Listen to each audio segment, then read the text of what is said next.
तो हेलो बच्चों, मेरा नाम गौर श्रीवास्तव है और मैं आपका केमिस्ट्री एजुकेटर हूँ।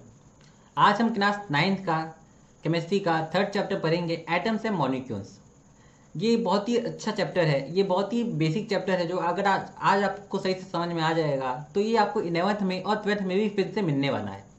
तो आइए बच्चों इस चैप्टर को समझते हैं। एटम्स एंड मॉलिक्यूल्स नाम पढ़ते ही हमारे दिमाग में क्या आता है। देखिए, मैं आपको एक बहुत ही बेसिक बात बताना चाहूँगा कि अगर हमने एटम्स पढ़ लिया, एटम्स को समझ लिया, तो हम मॉलिक्यूल को ऑटोमेटिकली समझ पाएंगे। आज इस चैप्टर में हम कुछ बेसिक कंसेप्ट एटम्स और मॉलिक्यूल के बारे में पढ़ेंगे, डिस्कस करेंगे, जानेंगे। ओके, तो आइए बच्चों स्टार्ट करते हैं। सबसे पहले हम एक क्विक रिवीजन करेंगे कि पास्ट में हमने क्या पढ़ा था और इस चैप्टर में उसकी क्या ज़रूरत है। पास्ट में हमने फर्स्ट केमिस्ट्री में 9th क्लास में फर्स्ट चैप्टर में हमने पढ़ा है कि मैटर क्या होता है। जैसा कि मैं आपसे जानना चाहता हूँ कि मैटर क्या होता है। हाँ बच्चों, आप लोग सही हो। मैटर होता है 1 मिनट, मैं 1 मिनट इंग ले लूँ, 1 मिनट। हाँ, तो कहाँ पे हम लोग थे कि मैटर क्या होता है। मैटर होता है कि anything that occupies space and has mass is called matter and has mass is called matter। यानी कोई भी ऐसी चीज जिसके पास स्पेस हो और वो उसका अपना मास हो, वो क्या होती है, मैटर होती है। हमने लास्ट टाइम भी पढ़ा था इस बारे में। हमने सीखा था कि मैटर के कितने स्टेट्स होते हैं। मैटर के 3 स्टेट्स होते हैं, सॉलिड, लिक्विड और गैसेस। और हमने बहुत ही इंपॉर्टेंट बात पढ़ी थी लास्ट टाइम जो इस चैप्टर में यूज करने वाले हैं हम लोग, कि matter is made up of tiny particles. यानी जो मैटर होता है वो बहुत ही छोटे छोटे पार्टिकल्स से बना होता है। और उन्हीं पार्टिकल्स को हम क्या कहते हैं, हाँ बच्चों, उन्हीं पार्टिकल्स को हम लोग कहते हैं एटम। तो आइए नेक्स्ट स्लाइड में जाने कि एटम क्या होता है और उसके बारे में सबसे पहले किसने बताया। तो देखिए, हमारे एक एंशिएंट फिलोसोफर थे महर्षि कन्नद, जैसे आप यहाँ पे उनको देख पा रहे हो। इन्होंने मैटर के बारे में बताया था कि उन्होंने मैटर को पदार्थ कहा कि matter is made up of इस वेरी स्मॉल पार्टिकल्स, कौन, परमाणु। उन्होंने ये कहा कि मैटर जो होता है बहुत ही छोटे छोटे पार्टिकल्स से बना होता है, परमाणु। उसके लिए उन्होंने एक रीजन भी दिया। जैसा कि आप देख पा रहे हो कि यहाँ पे गोल्ड ब्रिक है, यानी एक गोल्ड की ईंट है और उसको काटने की कोशिश कर रहे हैं बीच से। तो उन्होंने कहा कि मान लीजिए किसी भी तरह से अगर हम किसी एक गोल्ड की ब्रिक को, यानी एक गोल्ड की ईंट को बराबरी भागों में बीच से काटते जाएं, उस लेवल तक काटते जाएं कि अब वो जो है अब आगे डिवाइड नहीं हो सकती, यानी अब आगे कट नहीं सकती। यानी अब हम उसको, उस छोटे से पार्टिकल को, उस ब्रिक के अब आगे काट नहीं सकते। उसी स्मॉलेस्ट पार्टिकल को उन्होंने क्या कहा कि उन्होंने एटम कहा, या उनके भाषा में कहा जाए तो परमाणु। उन्होंने तो परमाणु कहा था, लेकिन अब ये एटम वर्ड किसने लेके आ गया। तो आइए हम जानते हैं कि एटम वर्ड किसने यूज किया सबसे पहले। तो भाई एटम वर्ड जो था वो जॉन डेंटन साहब ने सबसे पहले इस्तेमाल किया। ये देखो, आप यहाँ पे डायग्राम पे देख भी सकते हो, ये है जॉन डेंटन। इन्होंने इसी सबसे छोटे छोटे पार्टिकल्स को क्या कहा, एटम कहा, by the name of atom. अब एटम ही बुलाने का क्या रीजन था, क्योंकि एटम का अपना मीनिंग होता है इनडिविजिबल, यानी अब जिसको हम और डिवाइड नहीं कर सकते। तो उन्होंने ये कहा कि ऐसा कोई पार्टिकल जो कि अब इनडिविजिबल है, जिसको हम अब आगे डिवाइड नहीं कर सकते, वो क्या है, एटम है। उसी के साथ साथ कुछ और एंशिएंट फिलोसोफर्स थे उस टाइम पे, उन्होंने कहा कि जो पार्टिकल्स होते हैं मैटर के, वो कंबाइन फॉर्म में एडजस्ट करते हैं।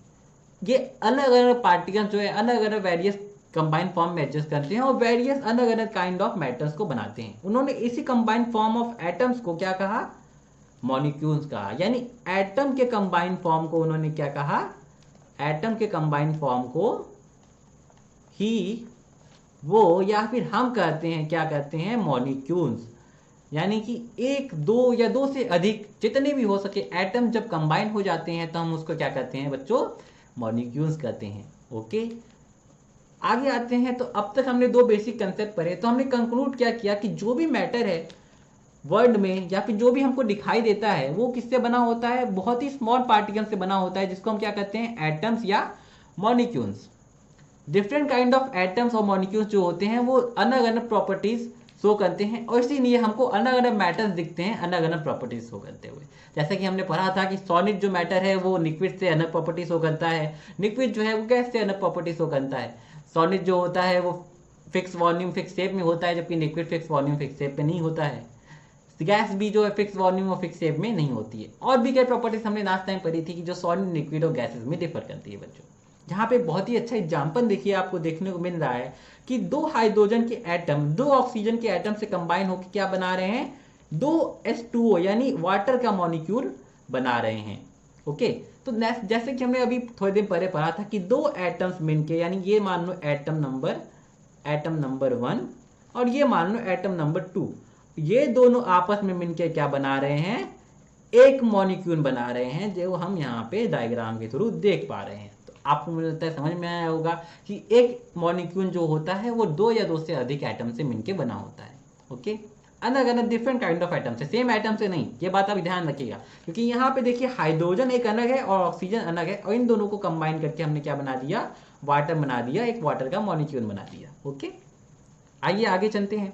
देखिए हमने अभी तो ये बात पढ़ ली कि हाँ, जो एटम होता है वो सबसे टाइनी पार्टिकल होता है मैटर का, लेकिन अब इसको प्रूव भी तो करना चाहिए ना भाई, इसको प्रूफ भी तो होना चाहिए। ऐसे ही तो किसी ना किसी करने पे तो हम मानने नहीं देंगे, ऑब्वियस सी बात है। तो पास के साइंटिस्ट ने बहुत ढेर सारे एक्सपेरिमेंट करके इसको प्रूव करने की कोशिश की, और एक 3 केमिकल कॉम्बिनेशन, 9 केमिकल कॉम्बिनेशन बनाए, जो है कि हम सामने देख पा रहे हैं। उन्होंने 9 केमिकल कॉम्बिनेशन क्यों बनाए, ये कंफर्म करने के लिए कि एटम जो है वो सबसे स्मॉलेस्ट पार्टिकल है मैटर का। ये बात आप अपने दिमाग में अच्छे से ध्यान से रख लो बच्चों, कि जो एटम है वो सबसे स्मॉलेस्ट पार्टिकल है मैटर का, और इसी को प्रूव करने के लिए हमारे जो साइंटिस्ट हैं उन्होंने 3 important loss of chemical combination बनाए। ओके, ये 3 लॉस कौन कौन से हैं? पहला लॉ है लॉ ऑफ कंजर्वेशन ऑफ मास, दूसरा लॉ है लॉ ऑफ कांस्टेंट प्रोपोर्शंस, तीसरा लॉ है लॉ ऑफ मल्टीपल प्रोपोर्शन, जो कि हम हायर स्टडीज में पढ़ेंगे, यानी 11th 12th में पढ़ेंगे। आपके 9th क्लास में बच्चों सिर्फ 2 कंसेप्ट हैं, लॉ ऑफ कंजर्वेशन ऑफ मास और लॉ ऑफ कांस्टेंट प्रोपोर्शन। आज हम लोग सिर्फ पहला लॉ पढ़ेंगे, लॉ ऑफ कंजर्वेशन ऑफ मास, और जानेंगे कि आखिर ये है क्या, इसका इस्तेमाल क्या है, और कैसे ये प्रूव करता है कि जो एटम है वो सबसे स्मॉलेस्ट पार्टिकल है मैटर का। ठीक है बच्चों, उम्मीद करता हूँ अभी तक आपको सारी बातें समझ में आई होंगी। अगर कुछ बात आपको नहीं समझ में आई है तो आप मुझसे पूछ सकते हो। ओके बच्चों, अब हम आगे चलते हैं। हम जानते हैं कि law of conservation of mass क्या होता है। तो भाई देखो, कोई भी लॉ जानने से पहले सबसे बड़ी बात तो बात ये है कि हाँ भाई, इसको बताया किसने? इसको बताया नेबुजियन साहब ने 1774 में। और उन्होंने क्या कहा कि जो मैटर होता है वो नाइदर क्रिएटेड है नॉन डिस्ट्रॉयड है, यानी जो मैटर होता है किसी केमिकल रिएक्शन में ना ही कभी बनता है और ना ही कभी डिस्ट्रॉय होता है। यानी कि matter is neither created non destroyed in a chemical reaction. किसी केमिकल रिएक्शन में मैटर जो है कभी नहीं बनता है और ना ही डिस्ट्रॉय होता है। इनको और अच्छे भाषा में उन्होंने ये कहा कि the law of conservation of mass means that in a chemical reaction the total mass of product is equal to the total mass of reactant, there is no change in mass during a chemical reaction। यानी कि जो total mass of product होता है और जो total, अब देखो भाई बेटा लोग बने प्रोडक्ट और रिएक्टेंट के बारे में जान लेते हैं कि वो बेसिकली होता क्या है। रिएक्टेंट क्या होता है? रिएक्टेंट वो चीजें होती हैं जो आपस में रिएक्ट करती हैं और रिएक्ट करके क्या बनाती हैं, प्रोडक्ट बनाती हैं। एज ए एग्जाम्पल आप ले लो कि हमारे घर पे हम लोग क्या बनाते हैं, चाय बनाते हैं। कैसे बनाते हैं? चीनी, चाय पत्ती और पानी से, दूध भी जानते हैं कई बार। तो चीनी, चाय पत्ती और पानी का इस्तेमाल करके हम लोग क्या बनाते हैं, प्रोडक्ट बनाते हैं, चाय बनाते हैं। तो चीनी, चाय पत्ती और पानी एज एन एग्जाम्पल क्या हो सकते हैं, रिएक्टेंट हो सकते हैं, और हमारा चाय है वो क्या है, प्रोडक्ट है। ओके, तो आपको समझ में आ गया होगा रिएक्टेंट क्या है, प्रोडक्ट क्या है। तो इन्होंने ये कहा कि जो टोटल मास ऑफ रिएक्टेंट है, यानी जो टोटल मास ऑफ रिएक्टेंट है, मास ऑफ रिएक्टेंट है, वो क्या है, टोटल मास ऑफ प्रोडक्ट के बराबर है। यानी जो मास ऑफ रिएक्टेंट है वो हमेशा मास ऑफ प्रोडक्ट के बराबर होगा ड्यूरिंग अ केमिकल रिएक्शन, एक केमिकल रिएक्शन के होने के समय। ठीक है, तो देखो एक बहुत ही बेसिक स्टेटमेंट अपने दिमाग में याद रखना। अगर एग्जाम में डेफिनेशन आती है लॉ ऑफ कंजर्वेशन ऑफ मास की, तो सबसे पहले आप ये लिखोगे कि the law of conservation of mass in a chemical reaction defines that the total mass of product is equal to the total mass of reaction, या फिर हम कह सकते हैं कि there is no change in mass during a chemical reaction। अगर आप ये डेफिनेशन लिखते हो तो पक्का आपको फुल मार्क्स मिलेंगे। और भी अच्छा लिखना है तो आप लिख सकते हो कि this law of conservation of mass is given by नेबुजियन। कौन दिए थे? लैवोजियर। ओके, अब आगे चलते हैं। एक एग्जाम्पल के थ्रू हम जानना चाहेंगे कि कैसे law of conservation of mass define होता है। तो बच्चों देखो, हमने एक एग्जाम्पल लिया है कि कैल्शियम कार्बोनेट यानी CaCO3, अभी वैसे आप लोग को IUPAC नॉमेनक्लेचर पढ़ाया नहीं गया होगा, जो को जब हम हीट करते हैं तो ये कैल्शियम ऑक्साइड और कार्बन डाइऑक्साइड का फॉर्मेशन करता है। लेकिन यहाँ पे देखो बच्चों, एक और बात दी गई है कि जब 100 ग्राम ऑफ कैल्शियम कार्बोनेट का हम इस्तेमाल करते हैं, किसी को हीट करते हैं हम, एक केमिकल रिएक्शन होता है, तो हमारे पास कैल्शियम ऑक्साइड और कार्बन डाइऑक्साइड फॉर्म होता है। बच्चों यहाँ पे ध्यान देने वाली बात यह है कि 100 ग्राम ऑफ कैल्शियम कार्बोनेट जब हीट होकर टूट रहा है तो वो 56 ग्राम ऑफ कैल्शियम ऑक्साइड और 44 ग्राम ऑफ कार्बन डाइऑक्साइड बना रहा है। इन दोनों को जब आप सम करते हो तो क्या आता है? हमारे पास 100 ग्राम आता है। और जैसा बच्चों हमने इससे थोड़ी देर पहले पढ़ा था कि law of conservation of mass क्या डिफाइन करता है? ये डिफाइन करता है कि the total mass of reactant is equal to the total mass of products. तो यहाँ पे हमको इस एग्जाम्पल के थ्रू समझ में आया कि हाँ, लॉ ऑफ कंजर्वेशन ऑफ मास सही बताता है कि जो रिएक्टेंट का मास होता है वो प्रोडक्ट के मास के बराबर होता है एक केमिकल रिएक्शन के दौरान। ठीक है बच्चों, आइए हम आगे चलते हैं और जानते हैं कि कैसे एक्सपेरिमेंट के थ्रू हम इसको प्रूव कर सकते हैं कि law of conservation of mass true है। ये आपके NCERT की बुक में भी दिया हुआ है, आप जाइए उसको पढ़िए, कोशिश करिएगा। अगर आप लोग अभी स्कूल में होते तो इसको लैब में कर रहे होते, जब जाइएगा स्कूल में तो इसको अपने लैब में करके देखिएगा और कोशिश करिए कि क्या वास्तव में ऐसा हो रहा है। थोड़ा क्यूरियस बनिए और ऐसा करके देखिए, ठीक है, जब आप स्कूल में जाइएगा। अभी तो वैसे भी नहीं कर पाएंगे। तो यहाँ पे क्या बता रहा है ये हमको ये एक्सपेरिमेंट कि देखिए, पहली बात तो इस एक्सपेरिमेंट को करने के लिए हमको चाहिए एक कोनिकल फ्लास्क, ये जो है ये थ्रेड, ये एक रबर की कॉर्क जो कि ऊपर से गैस को भी ना निकलने दे, क्योंकि अगर इसमें से गैस भी निकल जाएगी तो वो भी अपना एक वजन करती है, तो हमारे law of conservation of mass follow नहीं होगा। और हमको एक चाहिए स्मॉल टेस्ट ट्यूब और हमको बेरियम क्लोराइड सॉल्यूशन और सोडियम सल्फेट सॉल्यूशन की जरूरत है। एक्सपेरिमेंट ऐसा किया हुआ है कि हम एक कोनिकल फ्लास्क में बेरियम क्लोराइड सॉल्यूशन इस लेवल तक भर देंगे, इस लेवल तक, ओके, और एक स्मॉल टेस्ट ट्यूब में हम सोडियम सल्फेट सॉल्यूशन को भर देंगे। अब हम क्या करेंगे कि एक थ्रेड की मदद से, जैसे आप देख रहे हो, थ्रेड की मदद से इस टेस्ट ट्यूब को लटकाए रहेंगे। ऐसा नहीं करेंगे कि उसको छोड़ देंगे कि वो उसमें गिर जाए, अभी नहीं उसको गिराना है। पहले हम इस तरह से पूरे अपैरेटस को, पूरे अपने इस एक्सपेरिमेंट को वजन करेंगे, यानी इसका वे करेंगे, जानेंगे कि इसका वे क्या है। ठीक है, तो मान लीजिए इसका वे इस टाइम पे x था, ओके।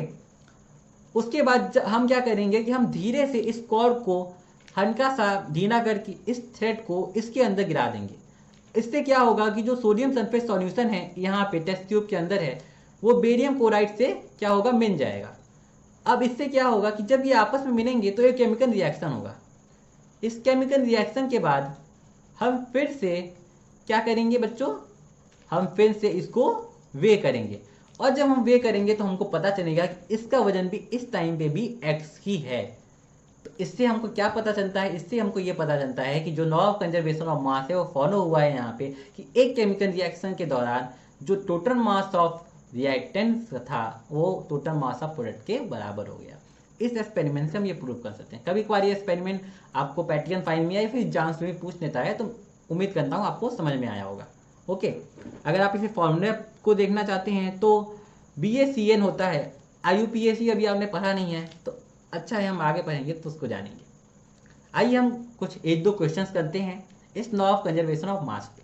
तो पहला क्वेश्चन जैसे स्क्रीन पे आप बच्चों देख पा रहे हो कि कैल्शियम कार्बोनेट डीकम्पोजेस, मैं आपको क्वेश्चन पढ़ के नहीं बताऊंगा, मैं आपको हिंदी में बताता हूँ। इसका मतलब कि क्वेश्चन ये कह रहा है कि जब कैल्शियम कार्बोनेट डीकम्पोज हो रहा है, अच्छा एक बार रीडिंग में कर लेते हैं इंग्लिश में, okay. Calcium carbonate decomposes on heating to form calcium oxide and carbon dioxide. When 10 gram of calcium carbonate is decomposed completely, then 5.6 gram of calcium oxide is formed. Calculate the mass of carbon dioxide. Which law of chemical combination will you use in solving this problem? तो बच्चों ये problem ये कह रही है कि calcium carbonate CaCO3 जो हमने अभी थोड़ी देर पहले पढ़ा था, उसको हीट करने पे हमको क्या मिला था बच्चों, CaO यानी कैल्शियम ऑक्साइड और कार्बन डाइऑक्साइड मिली थी। यहाँ पे ये कह रहा है कि 10 ग्राम ऑफ कैल्शियम कार्बोनेट को जब हमने हीट किया तो हमको 5.6 ग्राम ऑफ क्या मिला, कैल्शियम ऑक्साइड मिला। पूछ हमसे ये रहा है कि कितना अमाउंट ऑफ कार्बन डाइऑक्साइड हमको मिलेगा और ये कौन से केमिकल नौ केमिकल कॉम्बिनेशन से सॉल्व होगा। तो बच्चों मैं आपसे पहले पूछना चाहूंगा कि कौन से 9 केमिकल कॉम्बिनेशन से सॉल्व होगा। हाँ बच्चों आप लोग सही हो फिर से कि ये जो है law of conservation of mass से सॉल्व होगा। Law of conservation of mass हमको क्या बताता है कि during a chemical reaction the total mass of reactant is equal to the total mass of product. यानी आप इसको ऐसे भी कर सकते हो कि किसी केमिकल रिएक्शन में जो मास का जो प्रोडक्ट का मास होता है वही रिएक्टेंट के मास के बराबर होता है। यानी किसी भी केमिकल रिएक्शन में जो मास होता है यानी जो प्रोडक्ट या रिएक्टेंट का मास है वो कभी भी चेंज नहीं होता है। तो यहाँ पे आप कैल्शियम कार्बोनेट को देख पा रहे हो 10 ग्राम है और यहाँ पे कैल्शियम ऑक्साइड 5.6 ग्राम है। तो आप कैसे कैल्शियम कार्बन डाइऑक्साइड को निकालोगे, हाँ बिल्कुल सही, 10 से अगर आप 5.6 को हटा दोगे तो हमको क्या मिलेगा 4.4 ग्राम। तो इस पूरे रिएक्शन में इसका आंसर ये होगा कि हमको 4.4 ग्राम ऑफ कार्बन डाइऑक्साइड मिलेगी। ठीक है बच्चों, उम्मीद करता हूँ आपको ये क्वेश्चन समझ में आया होगा। आइए हम एक और क्वेश्चन सॉल्व करते हैं same law of conservation of मास पे। तो यहाँ पे ये कह रहा है कि पोटेशियम क्लोराइड को जब हम हीट करते हैं यानी पोटेशियम क्लोराइड को जब हम हीट करते हैं तो हमको क्या मिलता है, पोटेशियम क्लोराइड, और इसके साथ हमको क्या मिल रहा है बच्चों, इसके साथ हमको मिल रहा है ऑक्सीजन। तो यहाँ पे दिया हुआ है कि 24 ग्राम ऑफ पोटेशियम को क्लोरेट है जिसको हम डिकम्पोज जब कर लेते हैं तो हमको 14 ग्राम ऑफ पोटेशियम क्लोराइड मिल रही है। और ये पूछा है हमसे कि कितना हमको ऑक्सीजन यहाँ पे मिलेगा। तो बच्चों आप बताओ मुझको कि कितना अमाउंट ऑफ ऑक्सीजन हमको मिलेगा। हाँ बच्चों आप सही हो कि ये फिर से law of conservation of mass से ही सॉल्व होगा। Law of conservation of mass हमको क्या बताता है कि during a chemical reaction the total mass of reactant is equal to total mass of product. तो जैसे कि हम यहाँ पे देख पा रहे हैं कि 24 ग्राम पोटेशियम क्लोरेट है और 14 ग्राम हमको यहाँ पे पोटेशियम क्लोराइड मिला है। सही आप लोग जान रहे हो, आप लोग सही कह रहे हो कि ऑक्सीजन जो है वो कैसे निकालेंगे, हम 24 ग्राम में से 14 ग्राम को घटा लेंगे और हमको मिल जाएगा 10 ग्राम। हाँ बच्चों आप लोग सही हो और आप में से कई का आंसर भी अब तक आया होगा कि यहाँ पे हमको 10 ग्राम ऑफ ऑक्सीजन जो है मिलेगा। तो अब तक बच्चों हमने 200 क्वेश्चन सॉल्व किए लॉ ऑफ कंजर्वेशन ऑफ मास पे और अच्छे से समझा कि आखिर इस लॉ ऑफ कंजर्वेशन ऑफ मास का हमारे डेली लाइफ में क्या यूज है। इसका हमारी डेली लाइफ में ये यूज है कि हमको ये पता चल जाता है कि अगर हम कोई रिएक्शन कर रहे हैं, केमिकल रिएक्शन कर रहे हैं, मीन्स सॉल्व कर रहे हैं या फिर प्रैक्टिकली उसको कर रहे हैं, तो जो रिएक्टेंट होगा उसका जो प्रोडक्ट होगा वो हमारे जो क्या कहते टोटल मास होगा रिएक्टेंट का, वो हमारा जो प्रोडक्ट होगा उसके टोटल मास के बराबर होगा। आइए बच्चों आगे चलते हैं। अब बच्चों ये आपके लिए होमवर्क है, मैं आपके लिए क्वेश्चन समझा दे रहा हूँ आपको। क्वेश्चन ये करता है कि कॉपर सल्फेट को जब हम सोडियम हाइड्रोक्साइड से रिएक्ट करा रहे हैं तो हमको ब्लू प्रेसिपिटेट मिल रहा है कॉपर हाइड्रोक्साइड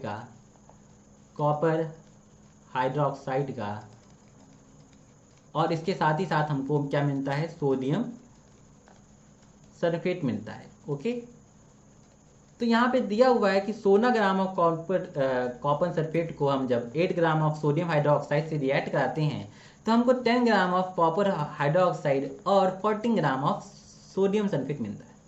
यहाँ पे क्वेश्चन ये कह रहा है कि कौन सा लॉ ऑफ केमिकल कॉम्बिनेशन आप लगा सकते हो इस डाटा को प्रूव करने के लिए और उसका रीजन भी क्या है। तो बच्चों ये बहुत ही आसान क्वेश्चन है। मैं उम्मीद करता हूँ कि जब हमारा नेक्स्ट लेक्चर होगा तो आप इस क्वेश्चन को सॉल्व करके आएंगे, पढ़ के आएंगे। तो नेक्स्ट लेक्चर में जब हम मिलेंगे तो मैं आपको पूछूंगा इसके बारे में, आप इसको डेफिनेटली सॉल्व करिएगा और पढ़ के आइएगा।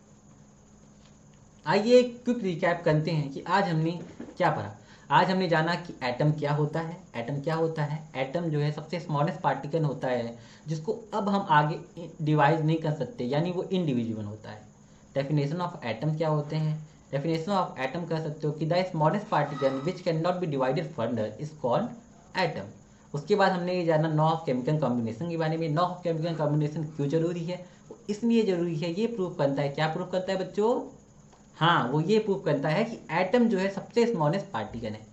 हमने ये जाना कि कितने नॉ ऑफ केमिकल कॉम्बिनेशन है, 3 नॉज ऑफ केमिकल कॉम्बिनेशन है। सबसे पहला उसमें क्या है, सबसे पहला है नॉ ऑफ कंजर्वेशन ऑफ मास, दूसरा नॉ ऑफ कांस्टेंट प्रोपोर्शन और तीसरा नॉ ऑफ मल्टीपल प्रोपोर्शन, जो हम हायर स्टडीज में करेंगे। उसके अलावा हमने जाना कि नॉ ऑफ कंजर्वेशन ऑफ मास क्या करता है। नॉ ऑफ कंजर्वेशन ऑफ मास का कहता है कि जो टोटल मास ऑफ रिएक्टेंट होता है किसी भी केमिकल रिएक्शन में, वो टोटल मास ऑफ प्रोडक्ट के बराबर होता है। या फिर ऐसे कह सकते हो नेवोजियन भाषा में, नेवोजियन साहब की भाषा में, कि matter is neither created not destroyed in a chemical reaction. इसके बाद हमने लॉ ऑफ कंजर्वेशन मास पे कुछ न्यूमेरिकल्स सॉल्व किए। देखो बच्चों, ये न्यूमेरिकल्स बहुत ज़्यादा इंपॉर्टेंट है, ये आपके जांच में डेफिनेटली पूछे जाएंगे, क्योंकि ये सारे के सारे एनसीईआरटी के न्यूमेरिकल्स थे। ओके, अब हम आगे चलते हैं। हमने अभी तक तो ये 5 बातों में पढ़ा, अब हम आगे चलते हैं। अब बच्चों नेक्स्ट लेक्चर में क्या, नेक्स्ट लेक्चर में हम पढ़ेंगे लॉ ऑफ कांस्टेंट प्रोपोर्शंस के बारे में, कि लॉ ऑफ कांस्टेंट प्रोपोर्शंस क्या होते हैं, कैसे वो प्रूव करते हैं कि मैटर जो होता है सबसे स्मॉलेस्ट पार्टिकल से बना होता है, जो कि एटम्स है। तो अगले लेक्चर में जब हम मिलेंगे तो हम इसको भी पढ़ेंगे, उसके साथ वो होमवर्क भी करेंगे जो हमने आपको दिया है।